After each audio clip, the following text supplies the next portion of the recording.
నేటి మనిషి మనస్సు ఏ విధంగా ఉంటుంది? పైకి ఒకలాగా లోపల ఒకలాగా ఉంటారు. సహజమైన ముడి సరుకైన నమ్మకాన్ని కాకుండా దేన్ని నింపుకొనున్నారు అనే దాని మీద రాసిన కవిత ఇది. అంతులేని ఆలోచనల అగాధంలో కూరుకుపోయాను.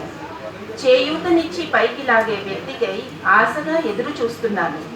దుర్మార్గుడో సన్మార్గుడో ఈ ఆపద నుండి నన్ను బయటపడేసేందుకు ఎవరో ఒకరు ఎదురు చూసిన క్షణం రానే వచ్చింది. ఓ బలమైన హస్తం నన్ను పైకి లాగింది. ఆ స్పర్శ నాలో ధైర్యాన్ని స్థైర్యాన్ని నింపింది. కళ్ళు మిరుమిట్లు కొలిపే మానవ ప్రపంచంలోకి ఆనందంగా అడుగుపెట్టాను. చేయందుకుని సాగిపోతున్న నా మనసు మారుమూలలో ఏదో కలవరం, ఏదో అలజడి. నన్ను పైకి లాగిన చేయి నన్ను మోసం చేస్తుందేమో అనే అనుమానం.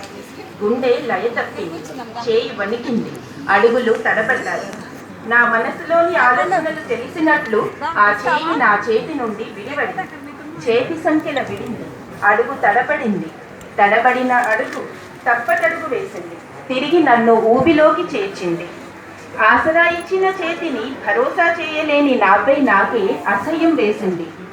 మనిషికి సహజమైన అపనమ్మకాన్ని నింపుకున్న మలినమైన నా మనసును మార్చుకోవడానికి ప్రయత్నం చేస్తూ అంతులేని ఆలోచనల అగాధంలోకి కూరుకుపోయాను.